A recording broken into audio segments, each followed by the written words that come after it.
বিএনপির কেন্দ্রীয় নির্বাহী কমিটির সদস্য ও সাবেক মন্ত্রী অ্যাডভোকেট এম রুহুল কুদ্দুস তালুকদার দুলু বলেছেন, বিগত আন্দোলন সংগ্রামে যারা অগ্রণী ভূমিকা পালন করেছেন, আমাদের নেতা তারেক রহমান বারবার একটি কথাই বলেছেন।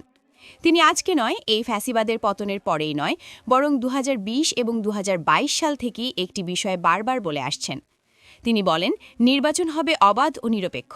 সেই নির্বাচনের মাধ্যমে যদি জনগণ বিএনপিকে রাষ্ট্রীয় ক্ষমতায় সমর্থন দেয়, ম্যান্ডেট দেয় এবং যদি দেশের জনগণ বিএনপিকে 250টিরও বেশি আসনে নির্বাচিত করে, তারপরও তারেক রহমান বলেছেন তিনি দেশ পরিচালনার জন্য সকল রাজনৈতিক দলকে সঙ্গে নিয়ে এগিয়ে যাবেন।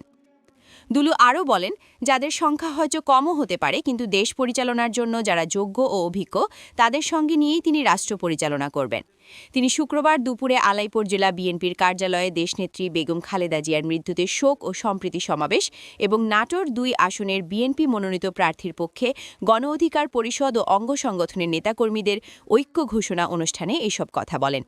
অনুষ্ঠানে উপস্থিত ছিলেন বাংলাদেশ যুব অধিকার পরিষদের কেন্দ্রীয় সহসভাপতি নূর হোসেন সুমন, জেলা বিএনপির সাবেক যুগ্ম আহ্বায়ক ফরহাদ আলী দেওয়ান শাহিন, যুগ্ম আহ্বায়ক মোস্তাফিজুর রহমান শাহিন, জেলা বিএনপির সদস্য রুহুল আমিন তালুকদার টগর, শহীদুল ইসলাম বাচ্চু, নাসিম উদ্দিন নাসিম, কাজী শাহ আলম, নাটোর জেলা যুব অধিকার পরিষদের সভাপতি ফরহাদ হোসেন, সাধারণ সম্পাদক আনোয়ার হোসেন সোহাগ সহ বিএনপি ও যুব অধিকার পরিষদের নেতৃবৃন্দ। যে বিগত আন্দোলন সংগ্রামে যারা অগ্রণী ভূমিকা পালন করেছে, আমাদের নেতা তারেক রহমান সাহেব কিন্তু বারবার একটা কথা বলেছেন। উনি একটা কথা আজকে না, এই ফ্যাসিস্টের পতনের পরই শুধু নয়, উনি গত প্রায় 20-22 সাল থেকে উনি একটা কথা বারবার বলার চেষ্টা করেছেন, নির্বাচন হবে অবাধ নিরপেক্ষ।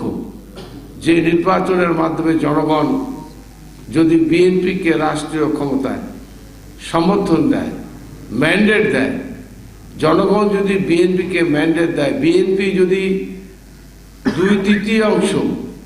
250-এর উপরও সিট যদি বিএনপিকে দেশের জনগণ নির্বাচিত করে, তারপরেও তারেক রহমান বলেছে উনি দেশ পরিচালনার জন্য সকল রাজনৈতিক দলকে সঙ্গে নিয়ে, সকল রাজনৈতিক দল যাদের সংখ্যা যত কমই থাকুক না কেন, উনি বলেছেন এই দেশ পরিচালনায় যোগ্য, অভিজ্ঞ, জ্ঞানী তাদেরকে সঙ্গে নিয়ে উনি রাষ্ট্র পরিচালনা